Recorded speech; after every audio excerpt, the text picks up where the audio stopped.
Thank you.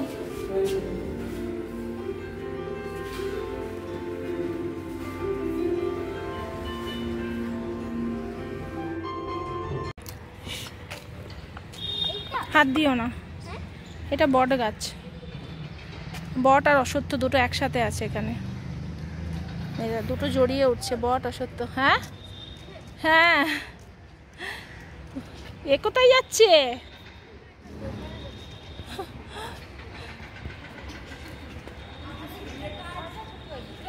এই just ছুটি হলো। শীতকাল আসতেই যে বিভিন্ন রকম ফুল ফুটে থাকে সেগুলো দেখতে যেন অদ্ভুত সুন্দর লাগে, তাই না বলো? আমি হঠাৎ করে দেখলাম যে এখানে বিভিন্ন রকমের ফুলের মানে শীতের ফুলের বেশ টব লাগানো হয়েছে, তাই জন্য ভাবলাম একটুখানি ক্যামেরা করি আর তোমাদেরকেও শেয়ার করি। ফুল তো আমি ভীষণ ভালোবাসি, তাই দেখলেই আমি ক্যামেরা করার লোভ সামলাতে পারি না যতক্ষণ না করছি। তবে এই সময়টায় শীতে অনেক ফুলই ফোটে না, সেইগুলো আবার গরমে যখন ফোটে তখন কিন্তু আবার মানে অন্যরকম সুন্দর লাগে। তো চলো, কি সুন্দর রোদ দেখতে পাচ্ছ, এখানে অনেকেই কিন্তু দাঁড়িয়ে দাঁড়িয়ে রোদ পোয়ায়।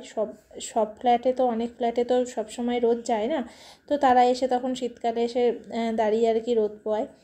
তো আমি ছেলেকে নিয়ে ফিরছি এখন, আর এই সময়টায় বেশিরভাগ স্কুল ছুটি হয়। ছোট্ট ছোট্টগুলো কপি করব, মানে যেগুলো মিনিং টাইপগুলো ওগুলো আমি কপি করব, বাকি অত বড় বড়গুলো আমি কপি করব না, তাই বলতে চাইছো?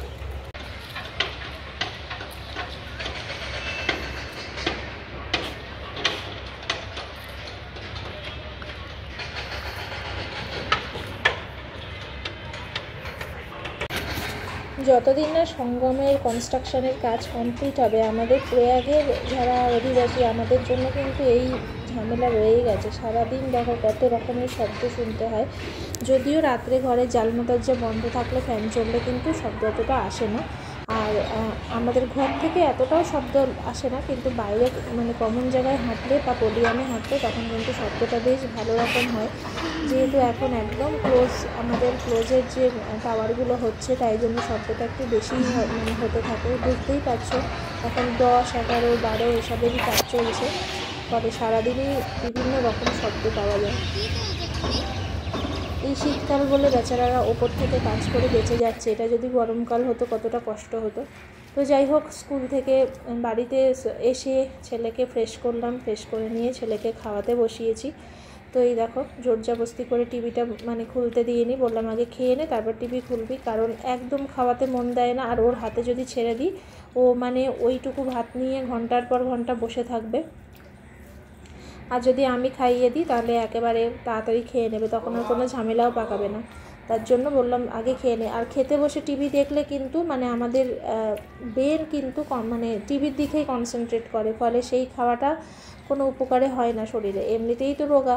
তারপরে দেখো এবার মোবাইলটা যে অন আছে সেটা আবার দেখছে কিন্তু সাইডভাবে। গুড ইভিনিং ফ্রেন্ডস, যদিও ইভিনিংটা খুব একটা গুড নয়, তার কারণ ছেলের জ্বর এসেছে, তার মধ্যে এক্সাম চলছে।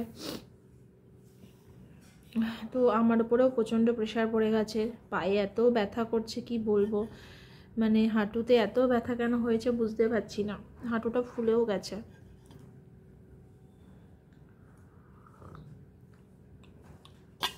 সন্ধেবেলা আজকে আমি চা করেছিলাম, আর এখন সুমিত চা করলো আদা দিয়ে, ছেলেও খাচ্ছে, ছেলের জন্যও করলো।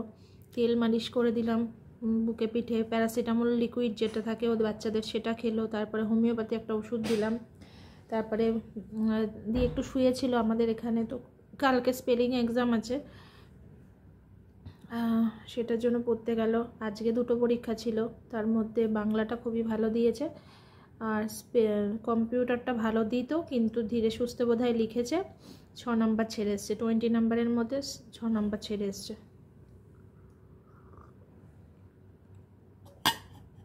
সবই পারত কিন্তু ওই আস্তে লেখা।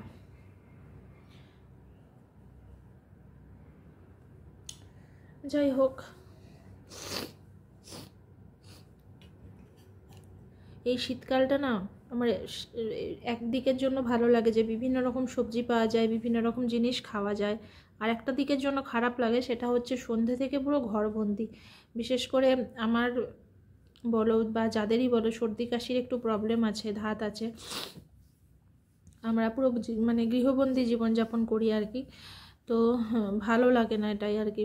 গরমকাল হলে যেমন একটু বাইকে করে বেরিয়ে গেলাম, একটু মনটা ভালো লাগলো। শীতকালে তো সে উপায়টা নেই, বাইরে বেরোলেই ঠান্ডা লেগে যাবে। আর একা সংসারে পড়ে থাকলে কতটা জ্বালা বলো তো। যেখানে হাজব্যান্ডের অফিসের এত চাপ, যেখানে বাচ্চার স্কুলের এত চাপ, সেখানে তো আমার মানে একবেলাও নিশ্চিন্তে শোয়ার উপায় নেই। ঠিক আছে চলো, চাটা খুব ভালো হয়েছে।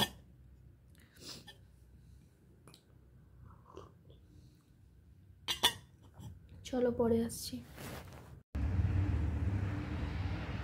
গুড মর্নিং ফ্রেন্ডস, আজকে হচ্ছে বুধবার, আর বুধবার সকালবেলা সূর্যকে প্রণাম আর সূর্যকে জল অর্পণ করা দিয়ে আজকের ব্লগটা শুরু করছি। সকাল এখন বাজে হচ্ছে প্রায় 9টা বাজতে গেল, সবাই বেরিয়ে গেছে। তারপর আমি কাপড় ছেড়ে সূর্য প্রণাম করে সূর্যকে জল দিয়ে তারপরে আমি আমার সারাদিনের কাজ স্টার্ট করব। তো দেখতে থাকো, কাল থেকে ব্লগটা শুরু করেছি, আজকে অবশ্যই কিছুক্ষণ কন্টিনিউ করব, তারপর আবার শেষ করব। তো দেখতে থাকো ব্লগটা। Good morning friends, welcome back to my channel. কালকের পরে ব্লগটা আজকে আবারও শুরু করলাম, কালকে শেষ করতে পারিনি ব্লগটা। আর সকালবেলা কি সুন্দর রোদ উঠেছে, তবে এর মধ্যে আবার কবে যেন নিম্নচাপ হয়েছে না কি হয়েছে জানি না, বৃষ্টি আসবে বলছিল। তো সেটা কবে জানি না, না আসলেই ভালো। এরকম মানে শীতের সময় না একদম বৃষ্টি টিষ্টি ভালো লাগে না, শীত যেন আরও বেড়ে যায়, কিচ্ছু যেন ভালো লাগে না। তো যাই হোক, সকাল থেকে মানে তাণ্ডব চললো বাড়িতে, দুজনে বেরোবে, সুমিতের ট্রেনিং চলছে, এমন টাইমে দিয়েছে যে 7:30 8টার মধ্যে বেরিয়ে গেল, ছেলেকে দিয়ে ওখান থেকে চলে যাবে, তাও সময় ঢুকতে পারবে না অফিসে। তো ট্রেনিং একটু ধরতে লেটই হয়ে যাবে। তো সকাল থেকে পুরো তাণ্ডব চললো, তার মধ্যে ছেলের যে কি স্কুলের যে বেলটা খুঁজে পাচ্ছিলাম না, কি সে কোনো একটা প্যাকেটে ঢুকিয়ে রেখেছিলাম, তারপর খুঁজতে খুঁজতে পেয়েছি। তো যাই হোক, পুরোপুরি সকাল থেকে মানে তাণ্ডব বাড়িতে চললো একটা। এখন বাড়ি পুরোপুরি শান্ত আছে। আর এখন রান্না বান্নাতে যাব, তার আগে ব্রেকফাস্ট করব। সকালবেলা দেখি একটু কফি খেতে ইচ্ছা করছে, একটু কফি আর আগে শুকনো মুড়ি খাই, তারপরে দেখা যাবে কি খাবো। একার জন্য ম্যাগি ফ্যাগি করতে ভালোও লাগছে না, দেখি কি করি। ঠিক আছে চলো পরে আসছি তোমাদেরকে। আর ফোনে একদম চার্জ নেই, চার্জটাও দিতে হবে। পোডিয়ামের দিকে তাকাতেই দেখি একজন মাদুর পেতে বেশ জল টল নিয়ে ব্যাগ ট্যাগ নিয়ে এখানে বসে কাজ করছে না কি করছে জানি না, ভালোই করেছে। এখানে একজন বয়স্ক মানুষ, নাতি বা নাতনি যাই হোক, তাকে দোল দিচ্ছে। আজকে মানে এখন তো অবশ্য সকালবেলা ছেলে বাচ্চা কাচ্চা স্কুল আছে, একটু পরে মানে দুপুরের দিকে পুরো বাচ্চা কাচ্চা ভর্তি হয়ে যায়। এখন পোডিয়ামে বিভিন্ন গাছ দেখো, গাছে সব ফুল টুল ভরে আছে।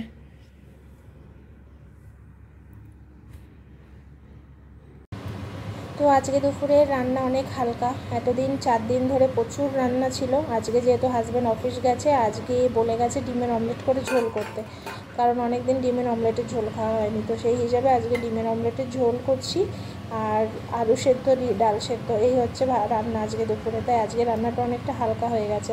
তো এখানে দেখো আমি ডিমের অমলেট করে নিয়েছি, অমলেট করে এর মধ্যে ঝোলে দিয়ে দিচ্ছি।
বাইরে কি সুন্দর ঝলমলে রোদ উঠেছে দেখো। আজকে রোদটা কিন্তু বেশ জোর আছে, কি ভালো লাগছে যে রোদটা। আমি এতক্ষণ পিঠ দিয়ে বসেছিলাম। ছেলে আনার টাইম হয়ে গেছে, তাই আর নিশ্চিন্তে বসে থাকলে চলবে না, এবার বেরোতে হবে। দেখো সূর্য কি সুন্দর দেখতে লাগছে, ক্যামেরাতে কেমন লাগছে জানি না, সামনে থেকে এত সুন্দর লাগছে। মানে পশ্চিম দিকে, বুঝতে পারছো এখন সূর্য অস্ত যাওয়ার টাইম হচ্ছে। পশ্চিম আর এই দিক ঠিক এদিক ব্যাকা করে আমাদের দক্ষিণটা হচ্ছে, এদিক ব্যাকা করে, মানে পশ্চিমের একেবারে শেষের দিকেটা। কি সুন্দর লাগছে দেখতে। পরিবারে সব খেলতে চলে এসেছে। নিজের রান্না বলে ভালো বলবো আর নিজের কাছে ভালো না লাগলে খারাপ বলবো, মানে তাও ভালো বলবো এরকম ব্যাপারটা নয়। আজকে আমার কাছে ডিমের অমলেট করে যে ঝোলটা করেছিলাম ভীষণ ঝাল লেগেছে, আর মিষ্টিটাও একটু কম লেগেছে। তার জন্য অন্যান্য দিনে যতটা ভালো হয় আজকে আমার অতটা ভালো লাগেনি, কারণ ঝালটা একটু বেশি হয়ে গেছে। আর একটু সামান্য মিষ্টি দিয়ে যেহেতু আমাদের খাওয়া অভ্যাস কি, তো এটাও একটু কম হয়ে গেছে। এনেছিস বাদাম দেয়া না এটা? আজকে তো একটু শুতে পারলাম না, ছেলের জ্বর এসেছিল দেখতে পাচ্ছ, এখন একটু ঠিক আছে। চোখটাও লালচে লালচে হয়েছে, অ্যালার্জি হয়ে গেছে চোখে, বুঝলি?